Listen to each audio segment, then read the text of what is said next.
Je prends la parole avec un énorme plaisir. Je vais m'exprimer sur deux sujets d'actualité. Le premier sujet, il s'agit de la candidature du président Alassane Ouattara à l'élection présidentielle du 25 octobre 2025 et plus précisément de son maintien au pouvoir en comparaison avec d'autres présidents africains qui ont des longévités records dont les pseudo-panafricanistes ne parlent pas. Et on veut nous faire croire ici que seulement 20 ans de pouvoir ou plus, c'est comme si les terres étaient tombées, non, les cieux étaient tombés sur les terres ivoiriennes. On va parler de cela et puis en deuxième ressort, on va parler de l'entretien routier après les pluies diluviennes dans le district autonome d'Abidjan. Alors, tout ce que j'ai voulu dire exactement, de quoi il est question. Il y a 4 présidents que j'ai pu sélectionner qui ont des records de longévité au pouvoir, mais on n'entend jamais les pseudo-panafricanistes ou les panafricains parler de ces chefs d'État. Mais curieusement, on veut nous faire croire qu'en Côte d'Ivoire, au moment où le président Ouattara s'apprête à remplir pour un autre quinquennat, que c'est comme si c'était quelque chose qui n'avait jamais existé sur la Terre dans le monde entier. Alors, qu'est-ce qu'il faut comprendre? Dans un premier temps, vous avez Théodoro Obiang Nguema Mbassoko. Alors, il est né le 5 juin 1942 à Aokoakan, dans la Guinée espagnole, qui est aujourd'hui la Guinée équatoriale. Il est devenu président de la République depuis le 3 août 1979. Donc, depuis cette date à aujourd'hui, Théodoro Obiang Nguema Mbassoko, il a 45 ans, 11 mois, 11 jours de pouvoir bien compté. Et on n'a jamais vu les pseudo-panafricanistes ou les panafricains parler de lui ou alors parler d'un énième mandat ou alors accuser l'Occident de soutenir ses présidents. On n'en a jamais vu. Mais ils sont au pouvoir depuis très longtemps.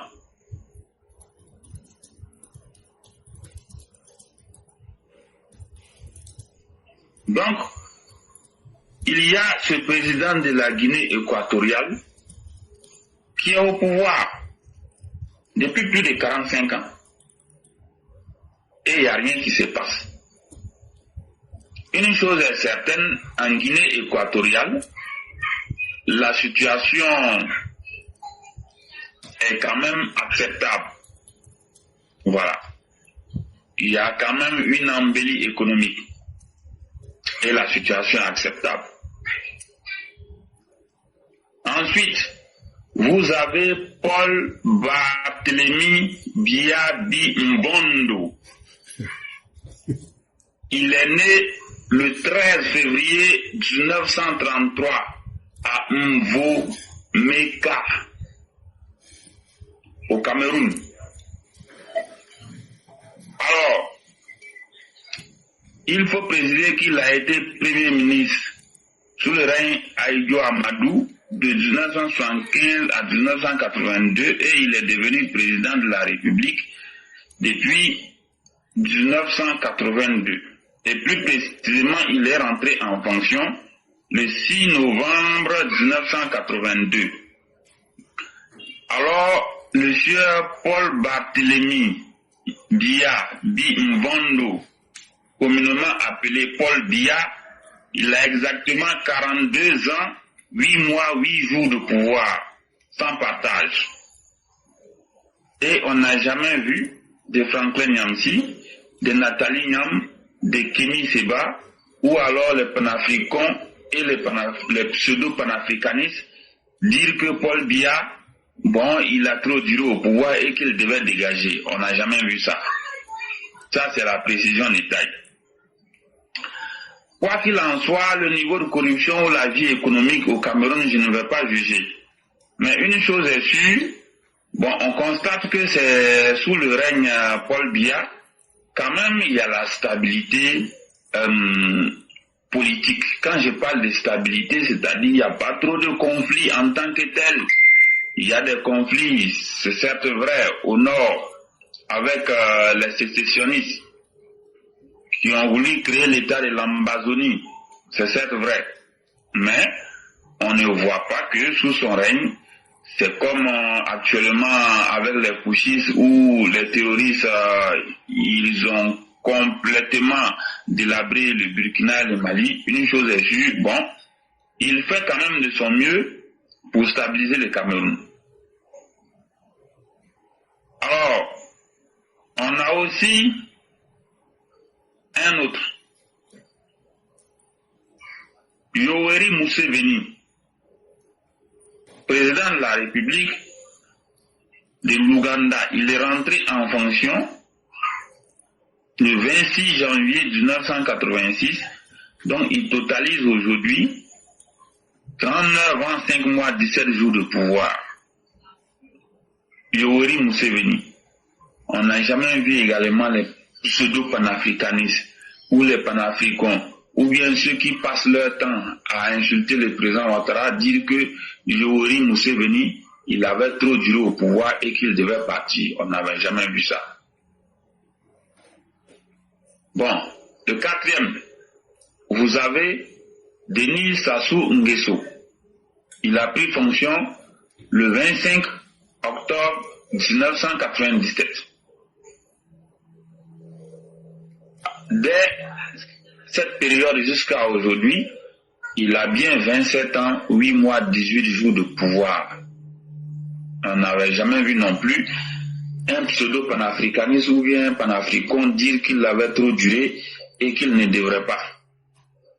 Une chose est sûre, là-bas aussi, la situation économique ou bien la situation, si vous voulez, le train de vie, je ne peux pas trop en parler, mais par contre, ce que je sais, il fait de son mieux pour stabiliser la République, non pas la République du Congo. La République du Congo, qui n'a rien à voir avec la République démocratique du Congo, RDC, l'ex-Zaïre. Donc, pour dire simple, le Congo-Brazzaville.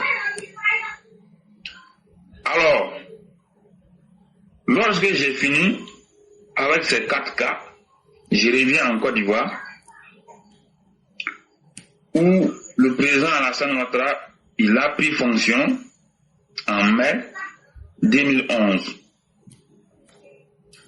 Mai 2011 à juillet 2025, vous convenez avec moi, ça ne fait même pas 15 ans bien comptés. C'est-à-dire que c'est le 11, non, c'est en mai 2026 que le président Ouattara va boucler ses 15 ans de pouvoir.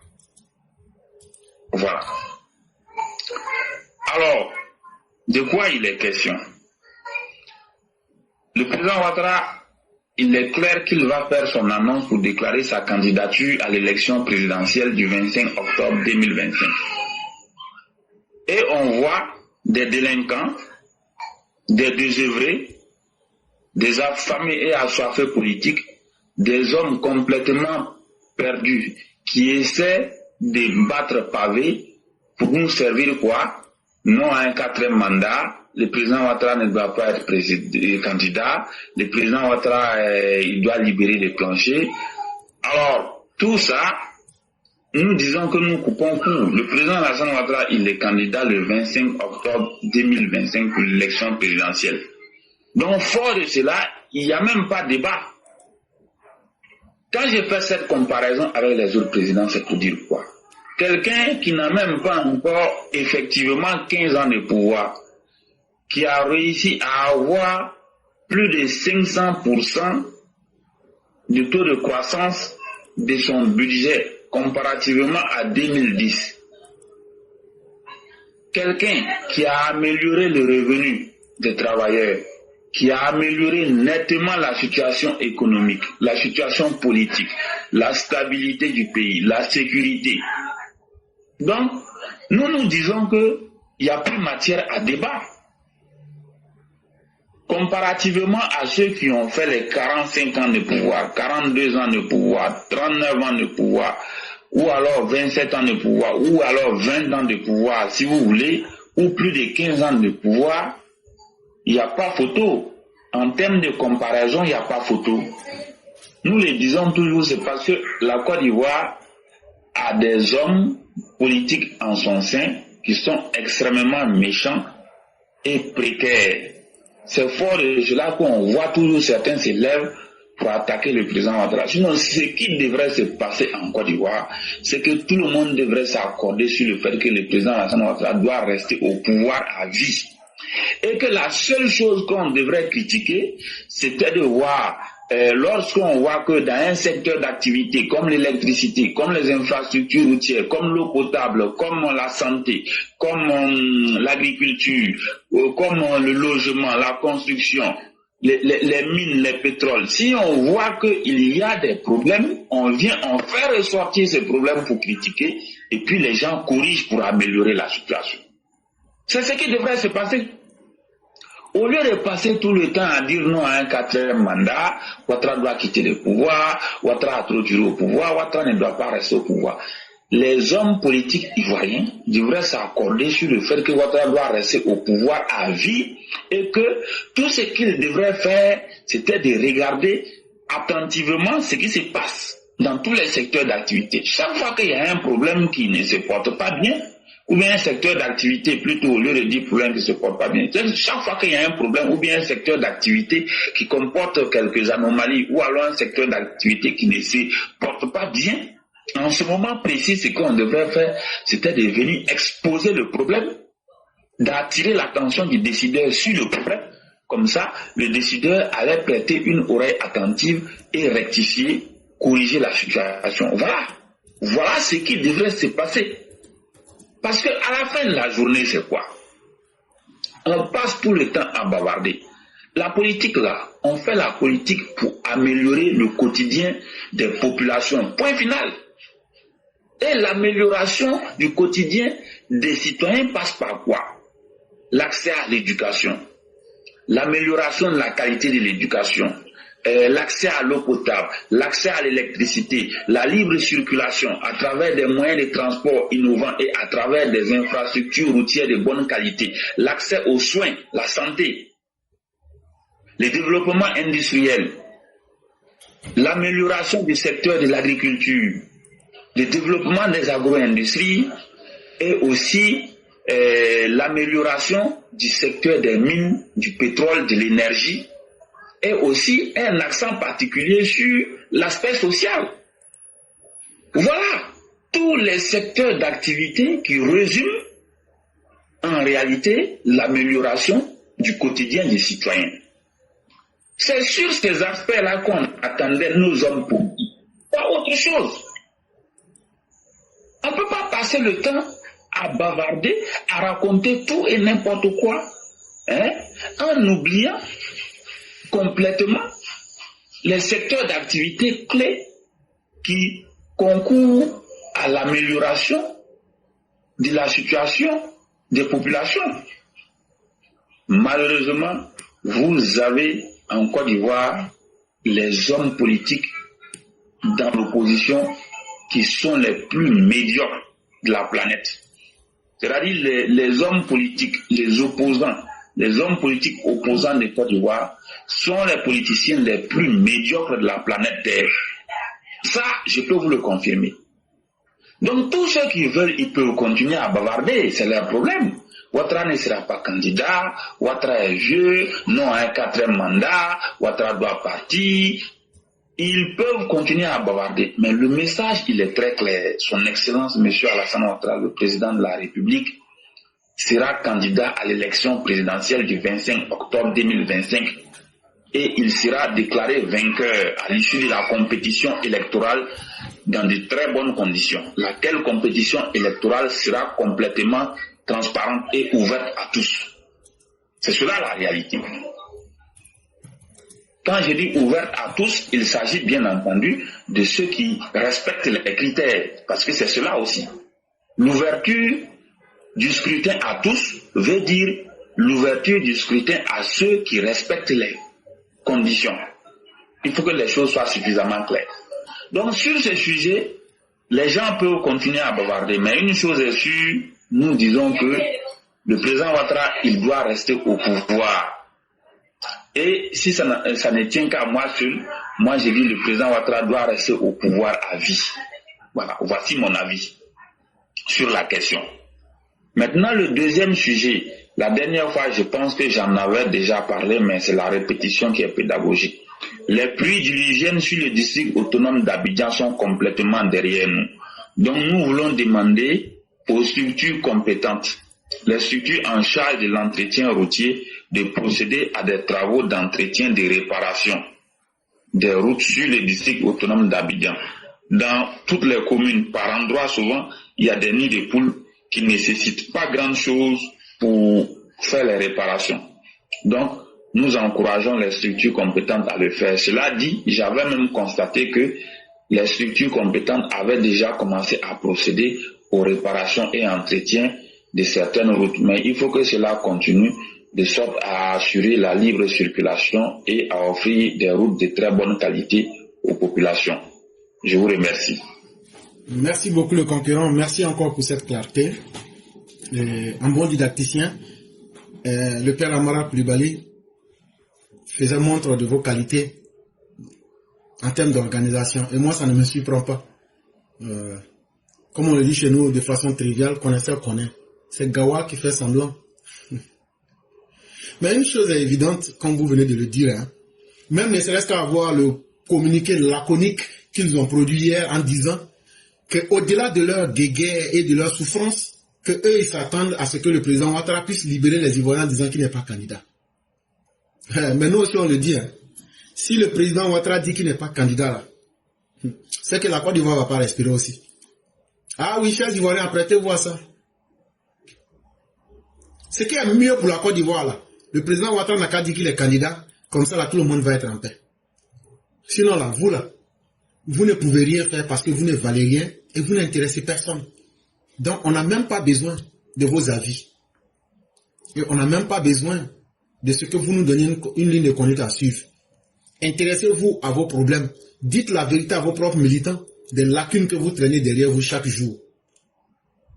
C'est ce qui va vous aider. Sinon la Côte d'Ivoire, elle va évoluer et le président Ouattara sera le candidat des Ivoiriens. Et il va continuer à améliorer le quotidien des Ivoiriens. Et entre Ivoiriens, nous savons comment on se parle. On dit, c'est deux crocodiles qui savent où ils se mordent. Si le président Ouattara n'est pas candidat là, nous on va brûler le pays là. C'est nous on vous dit ça. Si ce n'est pas vrai, ou même si on ne peut pas faire, il n'a qu'à dire qu'il n'est pas candidat. C'est pour vous dire que c'est que vous prenez pour effrayer les gens là. Nous on a papa, grand-mère, grand-papa de tout ça là. Nous on a ça. Ouattara sera le candidat du RHDP-RDR. Il va gagner aussi ces élections-là. Et puis, il n'y a rien qui va se passer. Donc, chers Ivoiriens, soyez plus que sereins, restez déterminés et laissez ces bavards-là crier. Mais la réalité, c'est parce qu'ils sont dépassés par la réalité. Continuons de vivre dignement. Aujourd'hui, nous, au moins, quoi que vous disiez, nous arrivons à donner la dignité au peuple. Et ça, vous n'avez jamais été capable de le faire.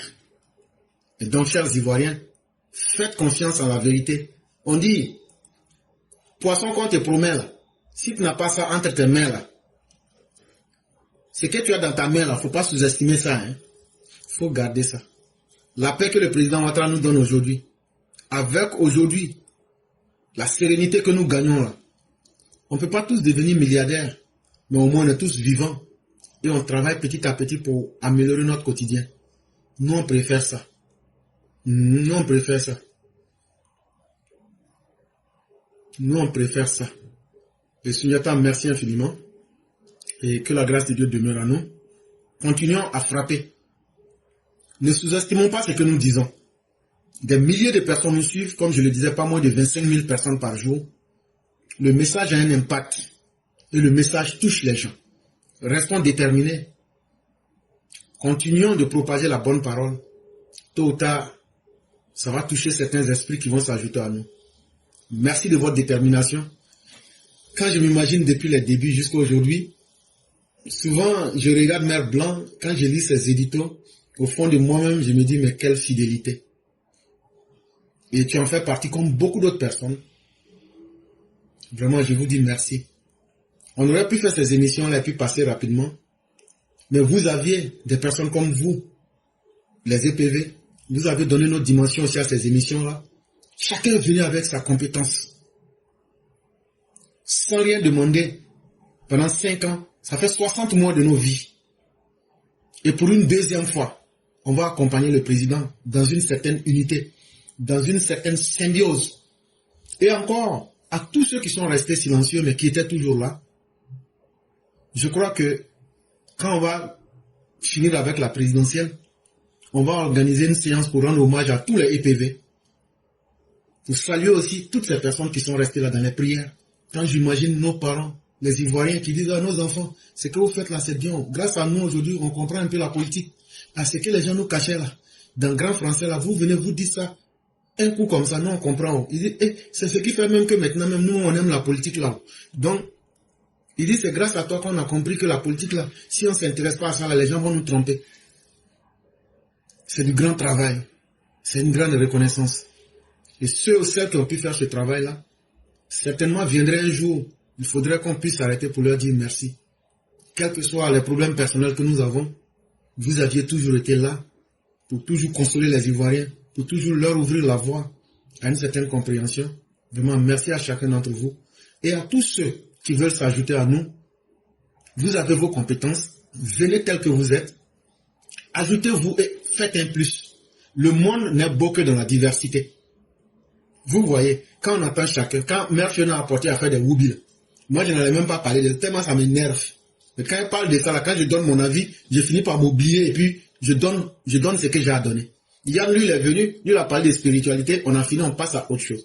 C'est des choses qu'on ne prépare pas. Et donc, c'est véritablement du vrai que nous vous donnons. C'est l'état réel de la société ivoirienne que nous vous donnons. On vous dit les choses telles qu'elles viennent à nous. Sans maquillage et sans mensonge. Et tous ceux qui peuvent encore rendre cette expérience beaucoup plus belle, n'hésitez pas. Chacun de nous a quelque chose qu'il peut donner à l'autre, à l'humanité. Ne sous-estimez aucun bien. Pour d'autres, c'est la prière. Pour d'autres, c'est les cœurs. Pour d'autres, c'est les partages. Pour d'autres, c'est la voix même que vous venez lancer ici. Et il n'y a aucun sujet qui est inutile. Tous les sujets sont utiles. Il suffit de les aborder. On dit bien, on parle de perspective. Là où toi tu vois les choses, l'angle sous lequel toi tu vois les choses, Mère Sali peut voir différemment, quelqu'un d'autre peut voir différemment, mais c'est quand on met tous ensemble. Ceux qui nous écoutent, ça varie déjà le champ de pensée et ça leur permet, et ça nous permet tous de grandir un peu plus chaque jour. Vraiment, merci à vous tous. Et on va te permettre de te reposer en te souhaitant une excellente soirée. Vraiment, merci beaucoup. Merci beaucoup. Portez-vous bien. Excellente émission à tout le monde. Et bien des choses à vous aussi.